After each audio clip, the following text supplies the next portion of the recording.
Adobe Illustrator പറ്റി എല്ലാ കാര്യങ്ങളും പഠിപ്പിക്കുന്ന വീഡിയോ സീരീസിന്റെ ഒരു എപ്പിസോഡാണിത്.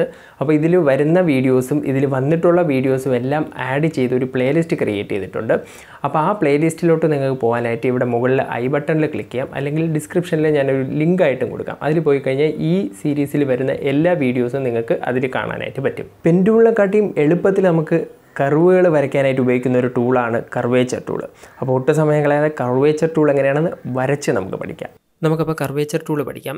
ഈ ടൂൾസൊക്കെ പഠിക്കുന്ന സമയത്ത് നമുക്ക് വരച്ച് പഠിക്കുന്നതാണ് ഏറ്റവും നല്ലത്. അപ്പോൾ നമുക്ക് ഇലുസ്ട്രേറ്റർ ഓപ്പൺ ചെയ്തിട്ട് ക്രിയേറ്റ് ന്യൂ എന്നുള്ളത് കൊടുത്ത് 600 പിക്സൽ വിഡ്ത്തും 600 പിക്സൽ ഹൈറ്റും കൊടുത്തതിന് ശേഷം ക്രിയേറ്റ് എന്ന് കൊടുക്കാം. എന്നിട്ട് ഞാൻ ഇതിലേക്കൊരു ഇമേജ് പ്ലേസ് ചെയ്യുകയാണ്. ഈ പ്ലേസ് ചെയ്യേണ്ട ഇമേജ് ഡിസ്ക്രിപ്ഷനിലുള്ള ലിങ്കിൽ പോയി കഴിഞ്ഞാൽ നിങ്ങൾക്ക് ഡൗൺലോഡ് ചെയ്യാൻ പറ്റും. ആ ഡൗൺലോഡ് ചെയ്തതിന് ശേഷം ഫയൽ പ്ലേസ്, അത് ഡൗൺലോഡ് ചെയ്ത ലൊക്കേഷനിൽ പോയതിന് ശേഷം അത് സെലക്ട് ചെയ്ത് ടെംപ്ലേറ്റ് എന്നുള്ള ഒരു ഓപ്ഷൻ ഇവിടെ കൊടുക്കുക. എന്നിട്ട് പ്ലേസ് കൊടുക്കുക. ടെംപ്ലേറ്റ് എന്നുള്ള ഓപ്ഷൻ എന്തിനാണ് കൊടുക്കുന്നത് എന്നുള്ളത് നമ്മൾ നേരത്തെ പറഞ്ഞിട്ടുണ്ട്. ഈ ഒരു ഇമേജ് ബാക്ക്ഗ്രൗണ്ടിൽ വന്നിട്ട് ലോക്കായി ഇത്തിരി ഫെയ്ഡായിട്ട് കിടക്കും. നമ്മൾ ക്ലിക്ക് ചെയ്ത് ഡ്രാഗ് ചെയ്താലൊന്നും മൂവ് ചെയ്യില്ല. നമ്മൾ ലെയേഴ്സിൽ വന്നു കഴിഞ്ഞാൽ ഈ ലെയർ നമുക്കിവിടെ കാണാനായിട്ട് പറ്റും. ഇതിവിടെ ലോക്കായി കിടക്കുകയായിരിക്കും. അതിൻ്റെ മുകളിലത്തെ ലെയറിലായിരിക്കും നമ്മൾ വരയ്ക്കുന്നത്. ഇനി നമുക്ക് കർവേച്ചർ ടൂൾ എടുക്കാം. ഇതാണ് കർവേച്ചർ ടൂള്. നമുക്ക് കുറച്ച് സൂം ചെയ്യാം. നമുക്ക് ഫസ്റ്റ് ഇമേജ് വരയ്ക്കുന്നതിന് മുമ്പ് കർവേച്ചർ ടൂൾ എങ്ങനെയാണ് വർക്ക് ചെയ്യുന്നതെന്ന് ചെറുതായിട്ടൊന്ന് പറഞ്ഞുതരാം. കർവേച്ചർ ടൂളിൽ നമ്മൾ ക്ലിക്ക് ചെയ്യുന്ന സമയത്ത് അതൊരു കർവായിട്ടും ഡബിൾ ക്ലിക്ക് ചെയ്യുന്ന സമയത്ത് ഒരു കോർണർ അല്ലെങ്കിൽ ഒരു സ്ട്രെയിറ്റ് ലൈൻ എന്നുള്ള രീതിയിലായിരിക്കും വർക്ക് ചെയ്യുന്നത്. നമുക്ക് നോക്കാം. ഞാനിവിടെ ഫസ്റ്റ് ക്ലിക്ക് ചെയ്യുകയാണ്. ഇനി അടുത്തത് ഞാനിവിടെ കൊണ്ടുവന്ന് ക്ലിക്ക് ചെയ്യാൻ പോവുകയാണ്. ക്ലിക്ക് ചെയ്യുമ്പം കർവാണ് വരുന്നത് നമ്മൾ പറഞ്ഞിട്ടുണ്ടായിരുന്നത്. നമ്മളിത് ഇവിടെ നിന്ന് മൂവ് ചെയ്യുമ്പം ഞാൻ ക്ലിക്ക് വിട്ട് കഴിഞ്ഞ് മൂവ് ചെയ്യുന്ന സമയത്ത് അതൊരു കർവായിട്ടാണ് വരുന്നത്. ഇനി വീണ്ടും നമ്മളിവിടെ ക്ലിക്ക് ചെയ്യുകയാണെങ്കിൽ അതും ഒരു കർവായിട്ടായിരിക്കും വരുന്നത്. അഥവാ നമ്മളിവിടെ ഡബിൾ ക്ലിക്ക് ചെയ്യുകയാണെങ്കിൽ അതൊരു കോർണറായിട്ട് വരുന്നതായിട്ട് നമുക്ക് കാണാൻ പറ്റും, അല്ലെങ്കിൽ ഒരു സ്ട്രെയിറ്റ് ലൈനായിട്ട് വരുന്നത് കാണാൻ പറ്റും. ഞാൻ ഇവിടെ വീണ്ടും ഡബിൾ ക്ലിക്ക് ചെയ്യുകയാണ്. ഫൈനലി സ്റ്റാർട്ടിംഗ് പോയിന്റിൽ നമ്മൾ കൊണ്ടുവയ്ക്കുന്ന സമയത്ത് തന്നെ അതൊരു കർവായിട്ട് മാറാനായിട്ടുള്ളൊരു ഇതവിടെ കാണുന്നുണ്ട്. അതെന്തുകൊണ്ടാണെന്ന് വെച്ച് കഴിഞ്ഞാൽ നമ്മൾ സ്റ്റാർട്ടിങ്ങിൽ ക്ലിക്കാണ് ചെയ്തത്, ആ പോയിന്റിലേക്കാണ് തിരിച്ച് വരുന്നത്. ക്ലിക്ക് ചെയ്ത് കഴിഞ്ഞാൽ അതൊരു കർവായിരിക്കും. അപ്പോൾ അഥവാ നിങ്ങൾക്ക് സ്റ്റാർട്ടിങ്ങിൽ നിങ്ങൾ ക്ലിക്കാണ് ചെയ്തു പോയത്, പക്ഷേ ലാസ്റ്റ് വരുമ്പോൾ അതൊരു കോർണറായിട്ട് വേണം എന്നുണ്ടെങ്കിൽ ഓൾട്ട് പ്രസ് ചെയ്തതിന് ശേഷം ക്ലിക്ക് ചെയ്താൽ മതി. ഞാൻ ഒന്നും കൂടി ഇവിടെ കാണിച്ചു തരാം. നേരത്തെ നമ്മൾ ക്ലിക്കിലാണ് സ്റ്റാർട്ട് ചെയ്തത്. ഇപ്പോൾ നമ്മൾ ഡബിൾ ക്ലിക്കിൽ സ്റ്റാർട്ട് ചെയ്ത് കഴിഞ്ഞാൽ ഞാൻ കാണിച്ചു തരാം. അപ്പോൾ ആ ഒരു ഇതിലോട്ട് തിരിച്ചു വരുമ്പോൾ അതൊരു കോർണറായിട്ട് വരും. ഒരു കർവ് കൊടുത്തു. ജസ്റ്റ് നമ്മളിവിടെ ക്ലിക്ക് ചെയ്ത് കഴിഞ്ഞാൽ അത് കോർണറാവും. നിങ്ങൾക്ക് ആ ഒരു പെൻ ടൂളല്ല കർവേച്ചർ ടൂളിൻ്റെ സൈഡിലായിട്ടൊരു സർക്കിൾ, അതായത് ക്ലോസ് ആവുന്ന ഒരു ബട്ടണാണ് കാണാൻ പറ്റുന്നത്, ഒരു ഐക്കണാണ് കാണാൻ പറ്റുന്ന ഒരു സർക്കിൾ പോലെ. ക്ലിക്ക് ചെയ്ത് കഴിഞ്ഞാൽ അതൊരു കോർണറായിട്ട് തന്നെ അത് ക്ലോസ് ആവും. നമുക്ക് സെലക്ഷൻ ടൂൾ വെച്ച് ഇത് ഡിലീറ്റ് ചെയ്തിട്ട് ബാക്കിയുള്ള ഇമേജസ് ഒന്ന് വരച്ച് നോക്കാം. കർവേച്ചർ ടൂൾ എടുത്തു. ഇതിപ്പോൾ ഒരു കോർണറാണ്. അപ്പോൾ ഇത് ഡബിൾ ക്ലിക്ക് ചെയ്യണം. ഇതൊരു കർവാണ്. കർവ് വരുന്ന സമയത്ത് കർവിൻ്റെ ഏറ്റവും കൂടുതൽ കർവ് എവിടെയാണോ വരുന്നത്, ഇങ്ങനെ വരുമ്പോൾ ഇവിടെയാണ് ഏറ്റവും കൂടുതൽ വളഞ്ഞിട്ടുള്ളത്, അവിടെ ക്ലിക്ക് ചെയ്യുക. അടുത്തത് ഇവിടെയാണ്, ഇവിടെ ക്ലിക്ക് ചെയ്യുക. അതിനുമുമ്പ് ഇപ്പോൾ ഇവിടെ ഒരു ഫില്ല് കിടപ്പുണ്ട്, അതൊരു വൈറ്റ് ഫില്ലാണ് കിടക്കുന്നത്. ഫില്ല് കിടന്നു കഴിഞ്ഞാൽ നമുക്കിത് കാണാൻ പറ്റില്ല, സ്ട്രോക്ക് മാത്രമായിട്ട് വേണം. അപ്പോൾ ഞാൻ ഈ ഫില്ലിൻ്റെ ഈ പോർഷൻ സെലക്ട് ചെയ്തിട്ടുണ്ട്. എന്നിട്ട് ഇവിടെ നൺ എന്നുള്ളത് കൊടുത്തു കഴിഞ്ഞാൽ ആ ഫില്ല് പോവും. എന്നിട്ട് ഇനി അടുത്ത കർവ് വരുന്നത് ഇവിടെ നമുക്ക് കൊടുക്കാം. നമ്മളിപ്പോൾ ഉള്ള ഇമേജിനെ കുറിച്ച് ഓർത്ത് ടെൻഷൻ അടിക്കേണ്ട. നമുക്ക് ലാസ്റ്റ് ഇതിനെ വീണ്ടും ചേഞ്ച് ചെയ്യാനായിട്ട് അഡ്ജസ്റ്റ് ചെയ്യാനായിട്ടും പറ്റും. ഇവിടെ ക്ലിക്ക് ചെയ്യാം. ഇവിടെ ഒരു കർവാണ്, ഇവിടെ ഒരു കോർണറാണ്, കർവാണ്,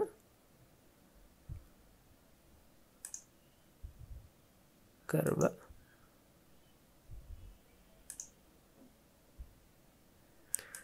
നമുക്ക് ഒരുപാട് അഡ്ജസ്റ്റ് ചെയ്യാൻ ബുദ്ധിമുട്ടുള്ളിടത്ത് 1-2 പോയിന്റുകൾ ഇടുന്നതുകൊണ്ട് കുഴപ്പമില്ല. അപ്പോൾ കുറച്ചുകൂടെ എളുപ്പമായിട്ട് നമുക്ക് ചെയ്യാൻ പറ്റും.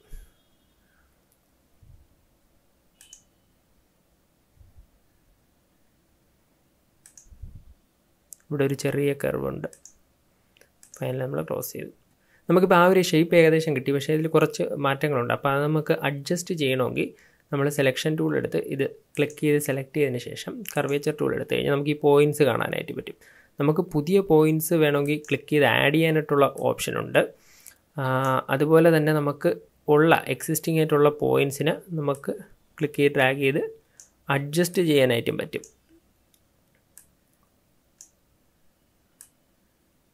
കണ്ടില്ലേ, നമുക്ക് ആ പോയിൻറ്റ്സിനെ അഡ്ജസ്റ്റ് ചെയ്ത് മാറ്റി വയ്ക്കാനായിട്ട് പറ്റും. ഇങ്ങനെ മൂവ് ചെയ്യാൻ പറ്റും.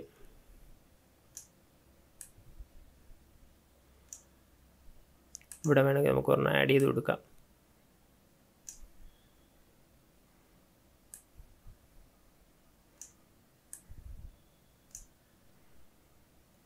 അതേപോലെ തന്നെ ഡയറക്റ്റ് സെലക്ഷൻ ടൂൾ എടുത്തു കഴിഞ്ഞാൽ നമുക്കിതിലിപ്പം ഈ ഒരു പോയിൻ്റ് സെലക്ട് ചെയ്യണം. അതിൽ ആങ്കർ പോയിൻറ്റ്സ് ഉണ്ട്. അതിന് നമുക്ക് വേണമെങ്കിൽ അഡ്ജസ്റ്റ് ചെയ്യാൻ പറ്റും. കണ്ടില്ലേ, അത് അഡ്ജസ്റ്റ് ചെയ്ത് കഴിഞ്ഞാൽ നമുക്കത് മൂവ് ചെയ്യാനായിട്ട് പറ്റും. എടുത്തു കഴിഞ്ഞാൽ അപ്പോൾ നമ്മൾ ഫസ്റ്റ് വരയ്ക്കുമ്പോൾ അത് എക്സാക്ട്ലി അതുപോലെ ആവണമെന്നില്ല. നമുക്കതിനെ പിന്നെ ചേഞ്ച് ചെയ്ത് മാറ്റാനായിട്ട് പറ്റും. അത് നമുക്ക് കർവേച്ചർ ടൂളിൽ തന്നെ പോയിൻറ്റ്സ് ആഡ് ചെയ്ത് ചേഞ്ച് ചെയ്യാം. അതേപോലെ തന്നെ ഡയറക്റ്റ് സെലക്ഷൻ ടൂൾ എടുത്തതിന് ശേഷം ആങ്കർ പോയിൻറ്റ്സ് അഡ്ജസ്റ്റ് ചെയ്ത് മാറ്റാനും പറ്റും. ഇനി നമുക്ക് ഈ ഒരു സർക്കിൾസ് വരയ്ക്കാം. ഇത് നമുക്ക് സർക്കിൾ ഉപയോഗിച്ച് വരയ്ക്കാം. പക്ഷേ നമ്മൾ കർവേച്ചർ ടൂൾ ഉപയോഗിക്കാനാണ് പഠിക്കുന്നത്. നമുക്ക് കർവേച്ചർ ടൂൾ വെച്ച് പഠിക്കാം. ഒരു സർക്കിൾ വരയ്ക്കാനായിട്ട് നമുക്കൊരു 4 പോയിൻ്റെങ്കിലും മിനിമം വേണം, എന്നാലേ അതൊരു സർക്കിളായിട്ട് വരുള്ളൂ. നമുക്കിവിടെ ക്ലിക്ക് ചെയ്യാം. കർവിന് നമ്മൾ ക്ലിക്കാണ് ചെയ്യേണ്ടത്. ഇവിടെ ക്ലിക്ക് ചെയ്യാം, ഇവിടെ ക്ലിക്ക് ചെയ്യാം, ക്ലിക്ക് ചെയ്യാം. അപ്പോൾ നമുക്കൊരു സർക്കിൾ കിട്ടി. അതേപോലെ തന്നെയാണ് ഇവിടെയും ക്ലിക്ക് ചെയ്യാം, ക്ലിക്ക് ചെയ്യാം, ക്ലിക്ക് ചെയ്യാം. നമുക്ക് ആ ഒരു ഷേപ്പ് സിമ്പിളായിട്ട് വരയ്ക്കാനായിട്ട് പറ്റി. ഇനി നമുക്ക് അത് കുറേ കർവുകളുള്ള ഷേപ്പായിരുന്നു. ഇനി നമുക്ക് ഈ ഒരു സ്റ്റാർ വരച്ച് നോക്കാം. ഈ സ്റ്റാർ വരയ്ക്കുന്ന സമയത്ത് ഇതിൽ നമ്മൾ എവിടെ നിന്ന് വേണോ സ്റ്റാർട്ട് ചെയ്യാം. നമുക്ക് ഇവിടെ നിന്നൊന്ന് സ്റ്റാർട്ട് ചെയ്യാം. ഇതൊരു കോർണറാണ്. അപ്പോൾ നമ്മൾ എന്ത് ചെയ്യണം, ഡബിൾ ക്ലിക്ക് ചെയ്യണം. ഇനി വീണ്ടും ഇവിടെ വരുമ്പോൾ ഒരു കോർണറാണ്, ഡബിൾ ക്ലിക്ക് ചെയ്യണം. ഇവിടെ ഒരു കോർണറാണ്, പക്ഷേ നമ്മൾ അറിയാതെ ക്ലിക്ക് ചെയ്ത് പോയി എന്ന് വെച്ചോ. അപ്പോൾ നമ്മളിങ്ങനെ മൂവ് ചെയ്യുന്ന സമയത്ത് അതൊരു കർവായിട്ട് വരും. അപ്പോൾ എന്താണ് ചെയ്യാനുള്ളത്, കോർണറിന് ഒന്നുകൂടെ ഡബിൾ ക്ലിക്ക് ചെയ്ത് കഴിഞ്ഞാൽ ആ ഒരു പ്രശ്നം മാറും. വീണ്ടും ഇവിടെ നമുക്ക് ഡബിൾ ക്ലിക്ക് ചെയ്യാം.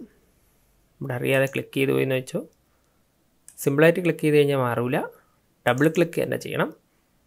അപ്പോൾ അത് വീണ്ടും കോർണറായിട്ട് മാറും. ഇപ്പം നമ്മൾ അതേപോലെ തന്നെ ഇവിടെ ഇപ്പോൾ അറിയാതെ കർവാണ് വേണ്ടത്, ഡബിൾ ക്ലിക്ക് ചെയ്ത് പോയി അതിനെ നമുക്ക് കർവാക്കണമെങ്കിൽ അതൊന്നുകൂടെ ഡബിൾ ക്ലിക്ക് ചെയ്ത് കഴിഞ്ഞാൽ അത് കർവായിട്ട് വരും. കണ്ടില്ലേ, അങ്ങനെ ടോഗിൾ ചെയ്യാനായിട്ട് പറ്റും. Double click, double click, double click, double click, close ചെയ്യാം. ഇനി അടുത്ത ഈ ഒരു ഇമേജ് വരച്ച് നോക്കാം. ഇതിൽ നമുക്ക് സ്ട്രെയിറ്റ് ലൈൻ വരുന്നുണ്ട്, അതേപോലെ ഒരു കർവും വരുന്നുണ്ട്. നമുക്ക് ഇവിടെ നിന്ന് സ്റ്റാർട്ട് ചെയ്യാം. Double click, double click, double click. ഇനി ഇവിടെ ഒരു കർവാണ് വരുന്നത്. കർവിൻ്റെ ഏറ്റവും കൂടുതൽ കർവ് വരുന്നത് ഇവിടെയാണ്, ഇവിടെ ആയിട്ട് വരും. അപ്പോൾ ഇവിടെ സിംഗിൾ ക്ലിക്ക്, ഇവിടെ വീണ്ടും കോർണറാണ്. ഇപ്പോൾ ഡബിൾ ക്ലിക്ക്, ക്ലിക്ക് ചെയ്ത് ക്ലോസ് ചെയ്യാം. ഇനി അടുത്ത നമുക്ക് ഈ ഒരു ഇമേജ് ഒന്ന് വരച്ച് നോക്കാം. ഇവിടെ നിന്ന് സ്റ്റാർട്ട് ചെയ്യാം. ഇതൊരു കോർണറാണ്. അപ്പോൾ ഡബിൾ ക്ലിക്ക്, ഇവിടെ ഒരു കർവാണ് വരുന്നത്. അപ്പോൾ ഇവിടെ click, click, click, double click, കർവിന് സിംഗിൾ ക്ലിക്ക്, കോർണറിന് ഡബിൾ ക്ലിക്ക്, കർവ് വരുമ്പോൾ സിംഗിൾ ക്ലിക്ക്, ഇവിടെ സിംഗിൾ ക്ലിക്ക്, ഡബിൾ ക്ലിക്ക്, കോർണറിന് ഒരു കർവ് വരുന്നുണ്ട്.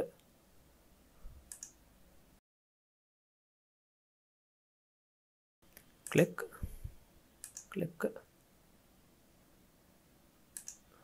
ക്ലിക്ക് ചെയ്ത് കഴിഞ്ഞാൽ നമുക്കിത് വേണമെങ്കിൽ പിന്നെ അഡ്ജസ്റ്റ് ചെയ്ത് മുകളിലോട്ട് കൊണ്ടുവരാനായിട്ടും പറ്റും. അതേപോലെ ഇവിടെ നമുക്ക് ചെയ്യാം.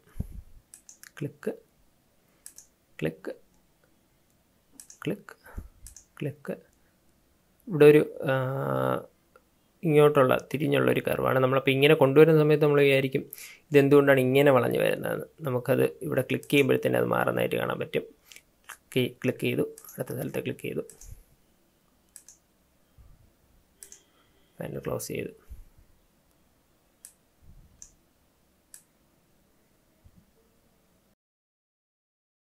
ഇനി നമുക്ക് ഈ സൈഡ് ചെയ്യാം. ഇവിടെ ക്ലിക്ക് ചെയ്തു, ഇവിടെ ഒരു കർവ് ക്ലിക്ക് ചെയ്തു, ക്ലിക്ക് ചെയ്തു, ക്ലിക്ക് ചെയ്തു, ക്ലിക്ക് ചെയ്തു.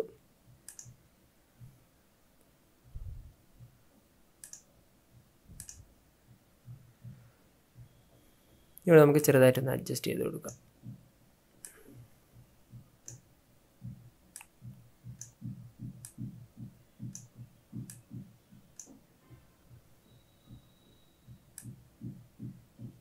അപ്പോൾ നമ്മൾ ഇതിലൂടെ മനസ്സിലാക്കേണ്ട കാര്യം എന്ന് പറഞ്ഞു കഴിഞ്ഞാൽ നമ്മൾ ഫസ്റ്റ് വരയ്ക്കുമ്പോൾ തന്നെ എക്സാക്ട്ലി അതുപോലെ ആവണം എന്നില്ല എന്നുള്ളതാണ് നമ്മൾ മനസ്സിലാക്കാനുള്ളത്. നമുക്ക് പിന്നെ അത് നല്ല രീതിയിൽ അഡ്ജസ്റ്റ് ചെയ്ത് എടുക്കാനായിട്ട് പറ്റും. ഇനി ഇവിടെ സർക്കിളാണ്, സിമ്പിളായിട്ട് വരയ്ക്കാം. 4 ക്ലിക്ക് മതി. Click click click click, close ചെയ്തു. Click click click click click, close ചെയ്തു. അടുത്ത circle click click click click click, അടുത്ത circle click click click click click, close ചെയ്തു. ഇനി ഇതെങ്ങനെ വരയ്ക്കും? നമുക്കിവിടെ സ്റ്റാർട്ട് ചെയ്യാം. ഇതൊരു കോർണറാണ്. ഇപ്പോൾ എന്ത് ചെയ്യാം? ഡബിൾ ക്ലിക്ക് ചെയ്യാം. ഇതൊരു കർവാണ്, ക്ലിക്ക് ചെയ്യാം. ഇതൊരു കോർണറാണ്, ഡബിൾ ക്ലിക്ക് ചെയ്യാം. ഇവിടെ ഒരു കർവ് വരുന്നുണ്ട്, അപ്പോൾ ഇവിടെ ക്ലിക്ക് ചെയ്യാം. Corner, double click. ഇപ്പോൾ സെലക്ഷൻ ടൂൾ എടുത്ത് ഞാൻ മാറി ക്ലിക്ക് ചെയ്ത് കഴിഞ്ഞാൽ നമുക്ക് ആ ഇമേജ് നമ്മൾ വരച്ചെടുത്തിട്ടുണ്ട്. അപ്പോൾ ഇതിൽ ഈ ഒരു വീഡിയോയിലുള്ള നിങ്ങളുടെ അസൈൻമെൻറ്റ് എന്ന് പറഞ്ഞു കഴിഞ്ഞാൽ ഈ ഒരു ഇമേജ് നിങ്ങൾ ഇതേപോലെ വരച്ചെടുക്കണം. വരച്ചെടുത്തിട്ട് അതിന് നല്ലൊരു കളറും ഇതേപോലെ കൊടുക്കാം. ഇതേപോലെ തന്നെ കൊടുക്കണമെന്നില്ല, നിങ്ങൾക്ക് ഇഷ്ടമുള്ള രീതിയിൽ കൊടുക്കാം. കണ്ടില്ലേ, എത്ര സിമ്പിളായിട്ട് നമുക്കിങ്ങനെ കർവുകളൊക്കെ വരയ്ക്കാൻ പറ്റി കർവേച്ചർ ടൂൾ വെച്ച്. അപ്പോൾ അതാണ് കർവേച്ചർ ടൂളിൻ്റെ ഉപയോഗം. ഇപ്പോൾ അഥവാ നമ്മൾ ഫ്യൂച്ചറിൽ കർവേച്ചർ ടൂള് അല്ലെങ്കിൽ ഈ ഒരു വീഡിയോ ബന്ധപ്പെട്ട് പുതിയൊരു വീഡിയോ ചെയ്യാൻ ആഗ്രഹിക്കുന്നുണ്ടെങ്കിൽ നമ്മൾ അപ്ഡേറ്റ് എന്ന് പറഞ്ഞൊരു സെഷൻ നമ്മൾ ഡിസ്ക്രിപ്ഷനിൽ കൊടുത്തിട്ടുണ്ട്. അപ്പോൾ ഫ്യൂച്ചറിൽ ഈ വീഡിയോയുമായി ബന്ധപ്പെട്ടൊരു വീഡിയോ നമ്മൾ ചെയ്യുകയാണെങ്കിൽ അതിൻ്റെ ലിങ്ക് നമ്മൾ അപ്ഡേറ്റ് എന്ന് പറയുന്ന സെഷന് താഴെ കൊടുക്കും. അഥവാ വീഡിയോസ് ഒന്നും ചെയ്തിട്ടില്ല എന്നുണ്ടെങ്കിൽ, അപ്ഡേറ്റ്സ് ഒന്നും ഇല്ലെന്നുണ്ടെങ്കിൽ നോ അപ്ഡേറ്റ്സ് എന്നായിരിക്കും അവിടെ കാണുന്നത്. നിങ്ങൾ ഡിസ്ക്രിപ്ഷനിൽ ചെക്ക് ചെയ്ത് കഴിഞ്ഞാൽ മനസ്സിലാവും. അപ്പോൾ പുതിയൊരു വീഡിയോയിൽ കാണുന്നവരേക്കും ബൈ.